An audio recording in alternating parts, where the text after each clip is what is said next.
Hey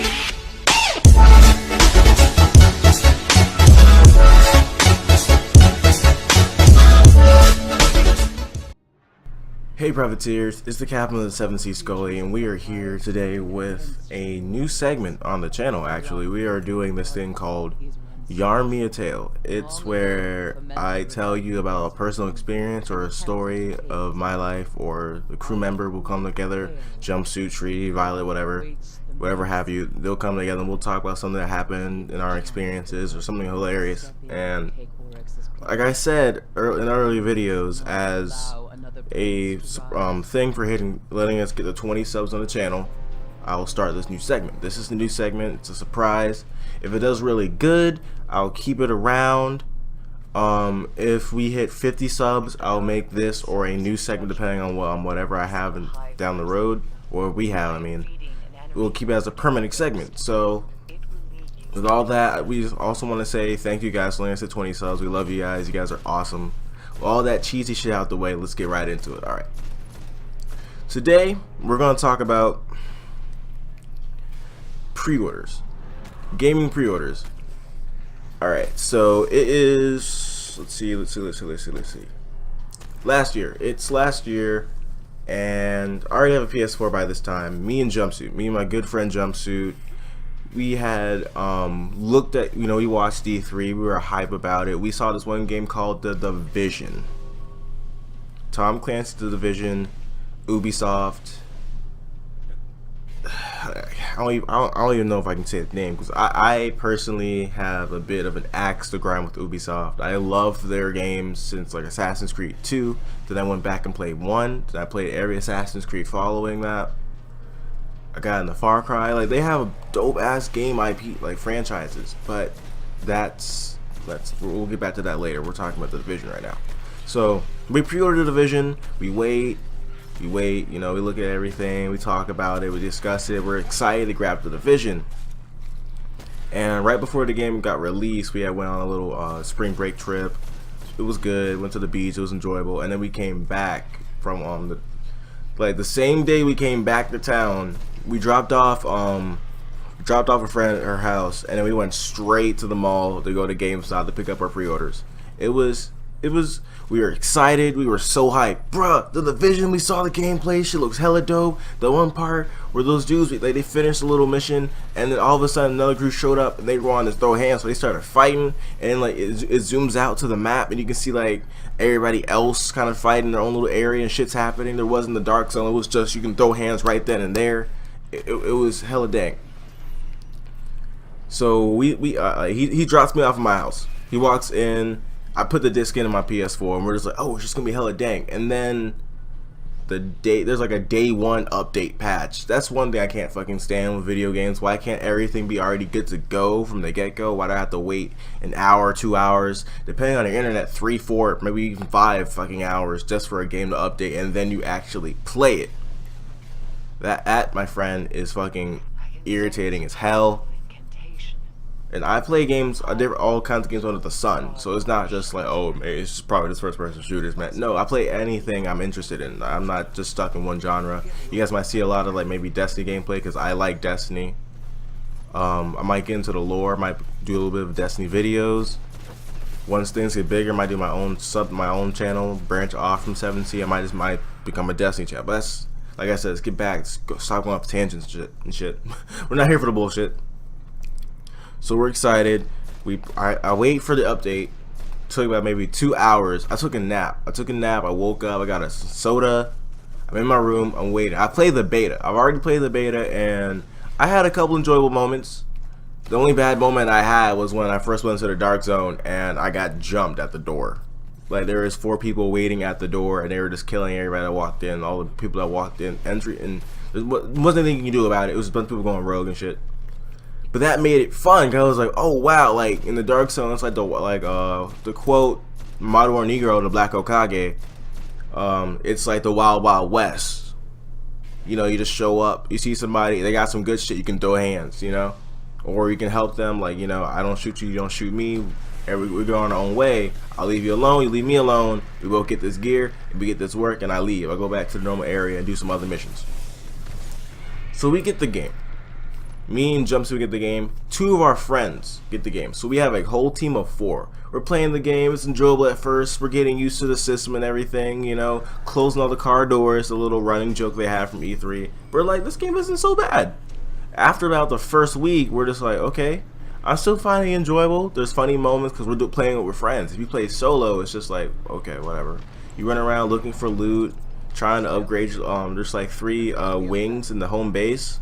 And the more you upgrade those 3 wings in the place, you get better perks and abilities you can use on your character, which is kind of a cool little thing. And you can, it's good for different builds. Like if you want to focus on damage, you choose this one. Let's see. There's a medical wing for healing. There was the tech wing. I believe that was for offensive abilities, and the security wings for defense. Yeah. So if you want to be a tank build, you will focus more on the defense skill tree. In the defense wing, security wing, you'll upgrade that first. So you have abilities that will let you, know, increase your defense, put the little ground shield down and everything. And it was pretty fucking dope. I was more of like the med, so I was a running healer. So like whenever shit happens, I would just res my team or shoot like a health pack. And you can shoot down these little things. It's like it's a medical station. You plant down the medical station, and it's you plant down the medical station, and anyway within a certain radius, it's healed, or you can shoot this little dart and it heals your people and everything, and it was pretty cool. And the lore of the game was like there is a virus that involves money and everything, and there's already a first wave of these sleeper agents. Whenever your watch goes off, you have to leave. You drop whatever you're doing. You can be in the middle holding a fucking child. Nope, I gotta go, babe. Where are you going? We're married. I gotta go. I was waiting for this signal to hit. I'm an agent from the division. I gotta go. That's what we do. And you see like the cutscene at the beginning of the game, people are just like leaving the bar, leaving the friends party and everything to go start work because the signal went off. And there was the first wave of agents, and then they never hear from them again. So it's kind of cool. Like what the hell happened to the first wave? I'm gonna get into that later down the road.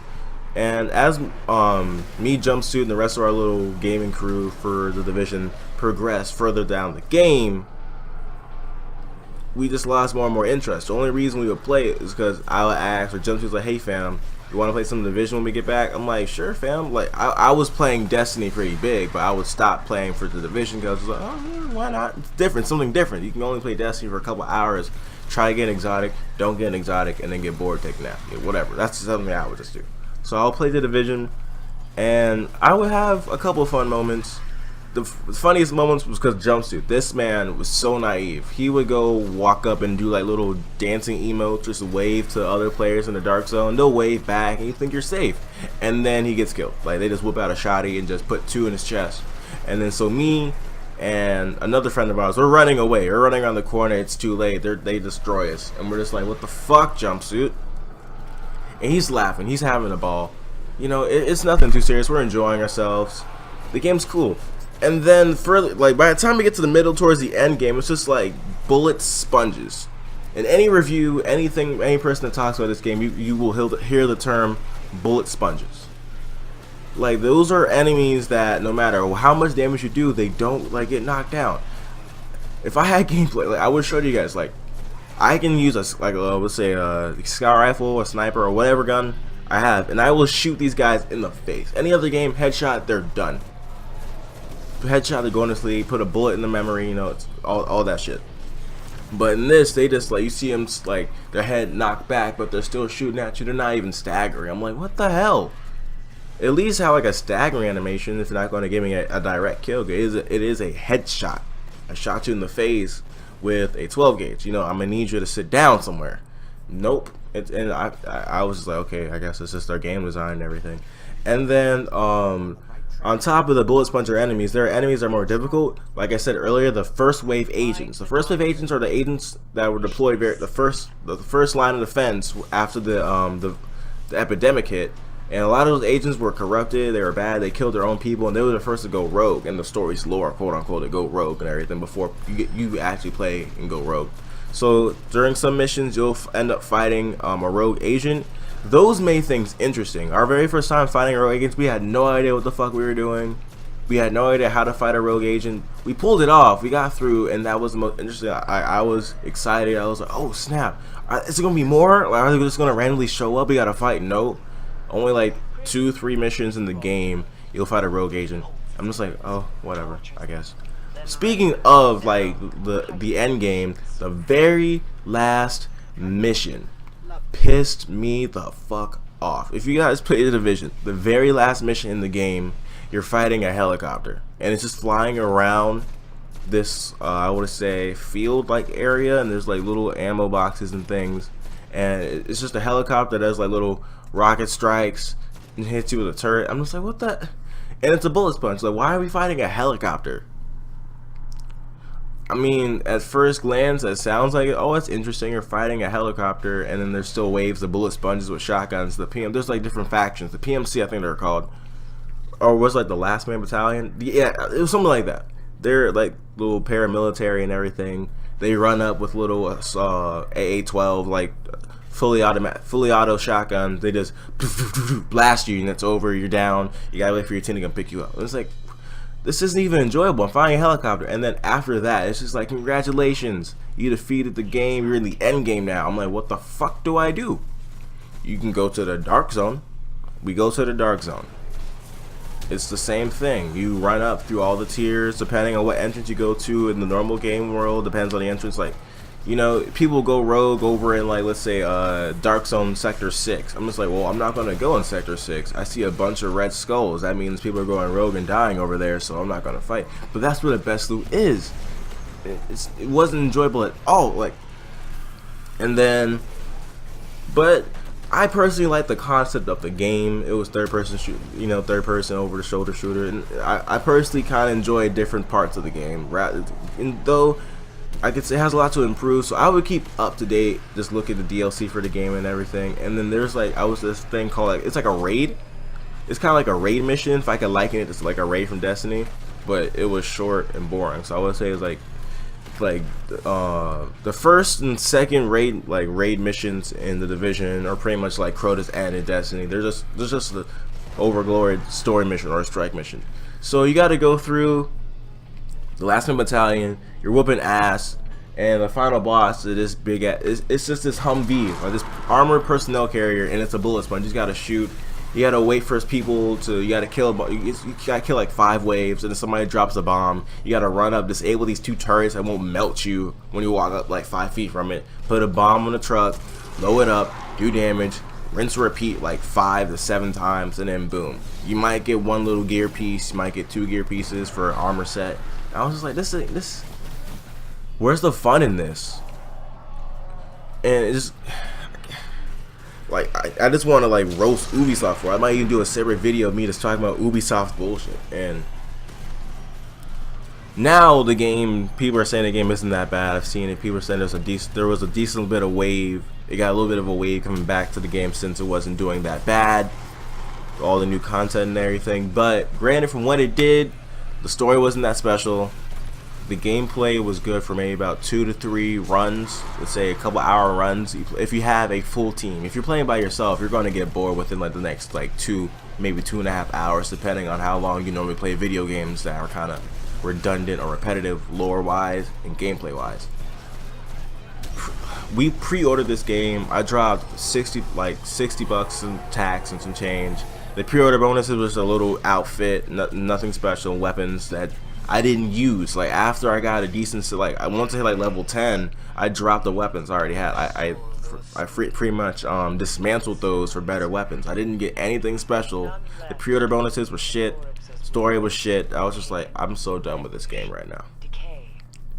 I'm so done with this game right now. And it's hilarious. But yeah, that's the first episode of Yarmia Tale. If you guys enjoyed, drop a like. Don't forget to comment. Say, you can ask questions. Hey, Skully, say Skully in the comments below. Ask me, or ask another. You can ask another Jumpsuit, Violet Tree, or ask another team member, and ask us any questions like, what's your favorite game? Why'd you get into gaming? Why'd you start YouTube and everything? Don't forget to like and subscribe, guys. We'll see you in the next video.